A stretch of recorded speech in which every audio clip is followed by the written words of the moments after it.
So there's a little inner rivalry going on there, but we'll talk about that later. That's right, Oracle Team USA. What?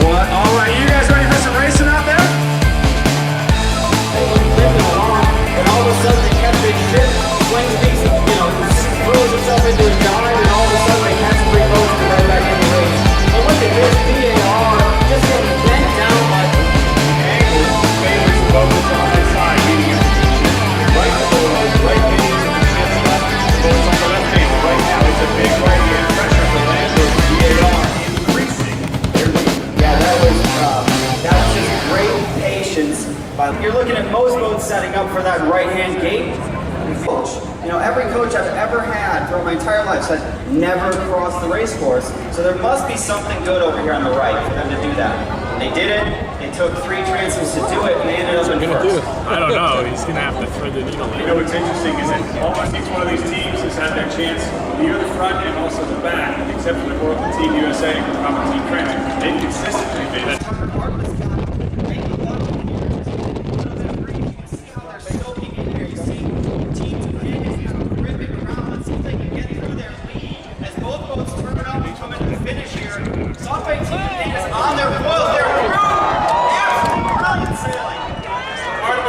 Misjudged their lane line. They were slow. Rivalries in the Americas Cup, and it's going on right here.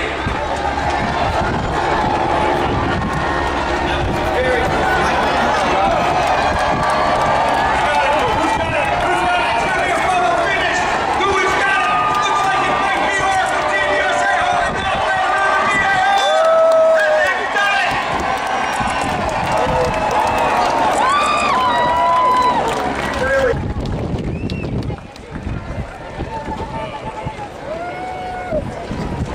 Great hole shot. Ben Ainsley was kind of, stuck right up there on the starting line. Couldn't pull the trigger nearly as early. That comes back to all that time on distance that we were talking about. And now Rubama going through the gates first, kind of getting to choose their destiny here. Give you credit. So past mid-gate number 1, and now heading down with Rubama Team France in the lead, but SoftBank Team Japan putting on a charge for the front. Remember, they won the last race. And there's Oracle Team USA also fighting for the lead. Yeah, but Land Rover VAR that's just brutal for them. Just getting to the top part isn't the whole race, everyone. You've got to exit that top turn. We're way down speed, and now look at the result of that tactical decision. It's 25 boat lengths if it were a foot. I mean, that's just stomped on. It's interesting. SoftBank Team Japan and Oracle Team USA trained together in Bermuda. Now that's what you see here at the bottom of the track. 1-2, SoftBank Team Japan in first place. Remember, they won the first practice race. Team USA in second. Yeah, brilliant bit of sailing by Fuku, Dean Barber. These guys are, again, they were one race away from winning the last America's Cup. These guys are not shabby. And here they are right now. They won the first race. Here they are leading the second race. So this is a team on a mission right now to prove something. To prove something to everybody here in Chicago. Probably prove something to themselves a little bit. But hey, either way, how entertaining is SoftBank Team Japan as they win race number 2.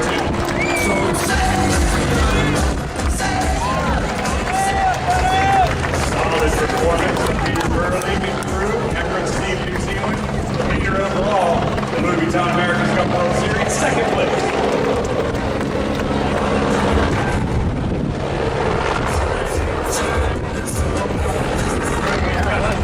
Yeah, absolutely. Like we said, like we talked about the last 2 days, just getting into those gates, getting onto those gates, and being so.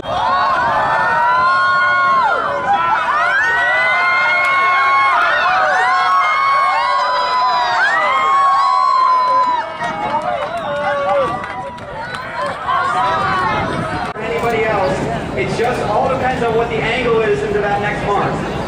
Japan fighting for that inside position. The boat that gets to the inside will turn first. Nathan, as you say, the boat to the outside will get to roll over the top. Here we go, folks. Stand by. Faster down. Crossing the line now. We are about to get underway. It's race number 2 this afternoon.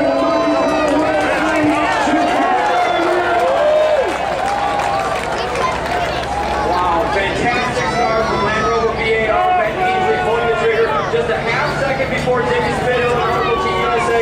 And you can see from here short, on short here, they're about 5 feet ahead. They're going to lead into this turning arc, and that's basically going to let them set up their next run and have the advantage over the rest of the fleet.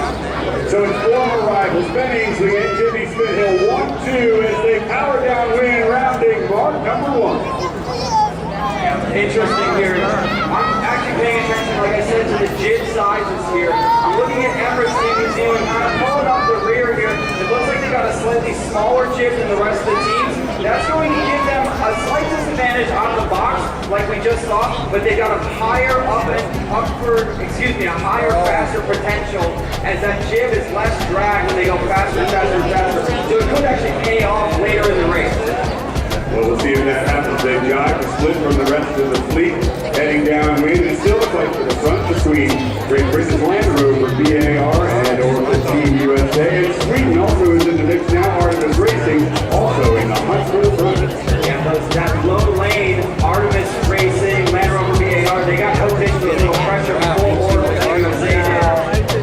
And Land Rover just extending a little bit here. It's all about connecting the dots right now, Tyler. Kind of shift a little bit to the right here, a little bit going out the northwest, which means it's going to come up and over the wind. Oracle Team USA has speed. The bad news, Artemis Racing will dictate the next tack into the finish, but they are close. You gotta wonder on board if we just had another few hundred yards of upwind leg to the finish line. You could be sure Jimmy Spithill was asking for that. Now here comes the tack for Artemis Racing to put the nail in the coffin of race number 2 on Super Sunday. And hey, listen folks, regardless of who you're cheering for, you have to be impressed with Nathan Outteridge and crew in this race. Ladies and gentlemen, your winner, Artemis Racing from Sweden. So folks, 5 seconds to go. The valves are going down towards the line. All roads are up to full speed, and we're off in the final race of the Louis Vuitton America's Cup World Series Chicago. And just fantastic here. All bows are even. Now you're just going to start to see who's going to eke out, who gets into that pressure first. But bow to bow as all 4 of these boats ripping along. Brilliant start, really well sailed, and nobody giving an inch out here in this race course. Absolutely, the fight for the front and the top 4, and there is nothing in it as they rip around mark number 1. Artemis Racing tucks to the inside, but they are behind. SoftBank Team Japan is low, that's an advantage. Emirates Team New Zealand is high, trying to get over everyone's breeze. It's a jive. Okay, so they're behind with Lander. BAR picking the pocket of Emirates Team New Zealand. Let's see if they can hold their speed and get through there, getting a little bit bow out. Now they're coming between these 2 Louis Vuitton buoys here. Oh, it's going to be close, Nathan. You're right. Look at these 3